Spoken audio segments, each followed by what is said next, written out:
El censo que David ordenó realizar en Israel y Judá, narrado en el segundo libro de Samuel 24 y primero de Crónicas 21, es un evento que nos enseña lecciones profundas sobre el orgullo humano, la dependencia de Dios y la importancia del arrepentimiento. Para entender este relato en su totalidad, es esencial conectar las consecuencias del censo con el Salmo 30, donde David reflexiona sobre cómo su prosperidad lo llevó a olvidar la verdadera fuente de su seguridad. David, elegido por Dios desde su juventud, había experimentado innumerables muestras de su favor. Fue el pastor que, con valentía y fe, enfrentó leones y osos para proteger a sus ovejas.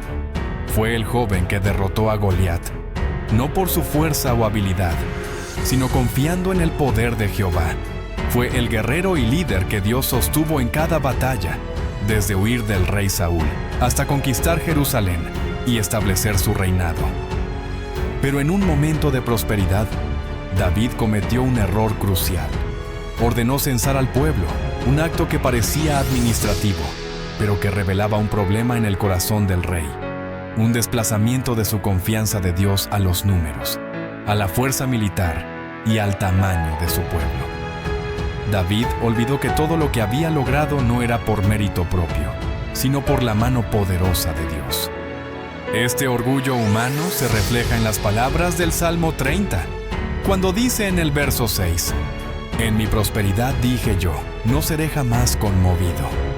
Cuando las cosas van bien, cuando sentimos que estamos en control, es fácil caer en la trampa de pensar que nuestra estabilidad depende de nosotros mismos.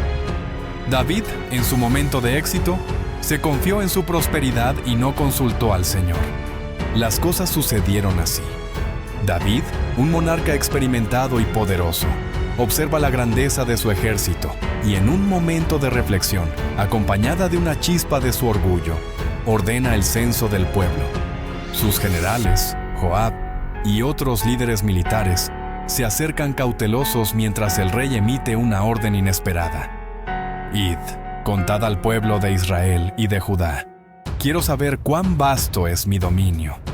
Joab, desconcertado, responde con respeto pero con firmeza: «Mi señor, ¿acaso no multiplica el Señor tu Dios el pueblo 100 veces más? ¿Por qué ha de deleitarse el rey en esto que desagrada al Altísimo?». David, cegado por su autoconfianza, insiste, y así el censo comienza. Los emisarios recorrieron las tribus, desde Dan hasta Beerseba, mientras una inquietud silenciosa crecía en el reino. El censo se completa, y David, al recibir el informe, siente un peso inesperado en su corazón. De repente, la voz de Dios resuena a través del profeta Gad. «Has pecado contra el Señor al confiar en la fuerza de tu pueblo y no en su misericordia. Estas son tus opciones: 3 años de hambre, 3 meses huyendo de tus enemigos, o 3 días de peste en la tierra». David cae de rodillas y en medio de la desesperación exclama: «Estoy en gran angustia. Que caiga yo en manos de Dios, porque grande es su misericordia. Pero no permitas que caiga en manos de los hombres». David, consciente de la gravedad de su pecado, eligió la tercera opción. El ángel del Señor comenzó con su devastador castigo. Una peste recorrió la tierra y 70,000 hombres murieron en 3 días.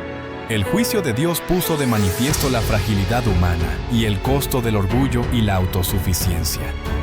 Cuando el ángel del Señor se detuvo en la era de Ornán el Jebuseo, preparado para destruir Jerusalén, David se postró ante Dios en profunda angustia. Sus palabras muestran un corazón arrepentido. Dijo: «Yo he pecado, yo he hecho lo malo, pero estas ovejas, ¿qué han hecho? Castígame a mí y a mi casa». Primero de Crónicas 21, 17. Este es un momento clave en la vida de David.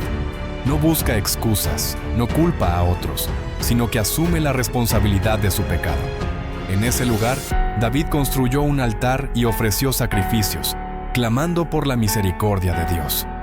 Fue allí donde el juicio se detuvo, y ese mismo lugar se convirtió más tarde en el sitio del templo de Salomón. El Salmo 30, escrito probablemente en este contexto, nos ofrece un reflejo profundo del viaje de David, desde el orgullo a la humillación y desde el juicio al arrepentimiento y la restauración. En mi prosperidad dije yo, no seré jamás conmovido. David admite que en su éxito había caído en la autoconfianza. Es una advertencia para nosotros. Cuando todo parece estar en su lugar, corremos el riesgo de olvidar que todo lo bueno viene de Dios. La prosperidad no es eterna ni está garantizada por nuestras capacidades. El verso 7 del Salmo dice, «Porque tú, Jehová, con tu favor me afirmaste como monte fuerte».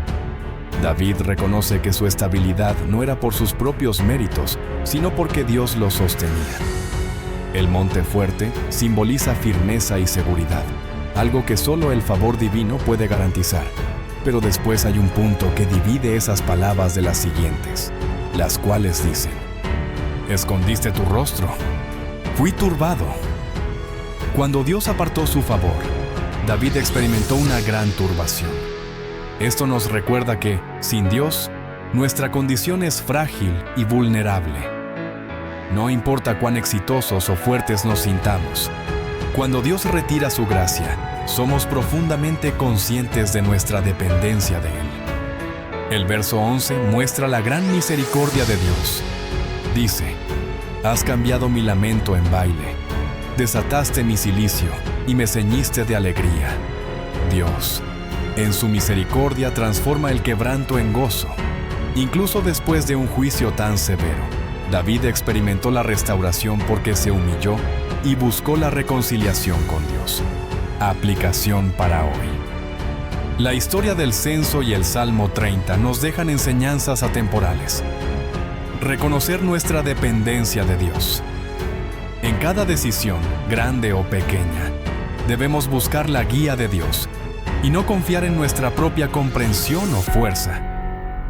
Evitar el orgullo en la prosperidad. Cuando las cosas van bien, debemos recordar que todo es un regalo de Dios, no un logro propio.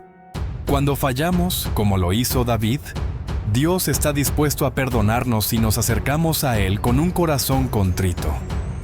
El Salmo 30 termina con estas palabras poderosas.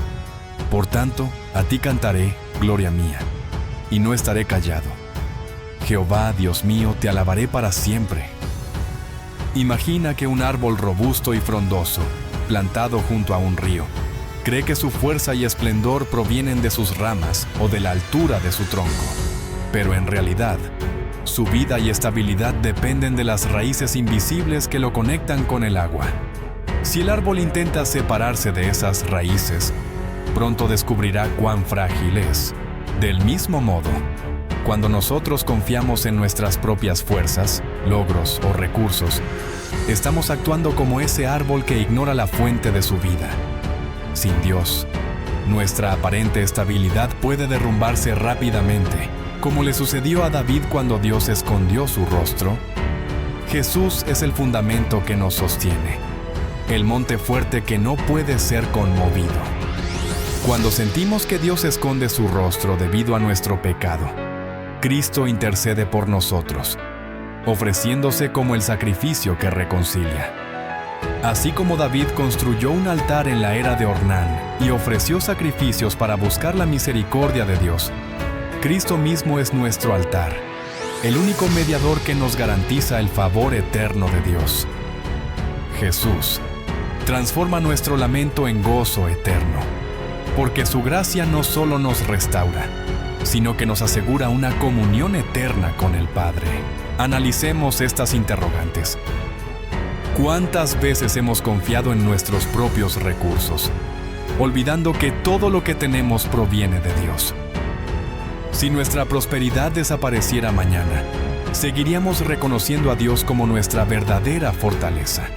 ¿Estamos dispuestos a humillarnos y depender completamente de Cristo, quien es nuestra raíz, nuestro monte fuerte y nuestra reconciliación con el Padre? Si esta reflexión ha tocado tu corazón, si sientes que necesitas aprender a depender más de Dios y menos de tus propias fuerzas, te invito a que te inscribas. Juntos, exploraremos más estas verdades bíblicas y aprenderemos cómo aplicar la gracia de Cristo a nuestra vida diaria. Que Dios te bendiga grandemente.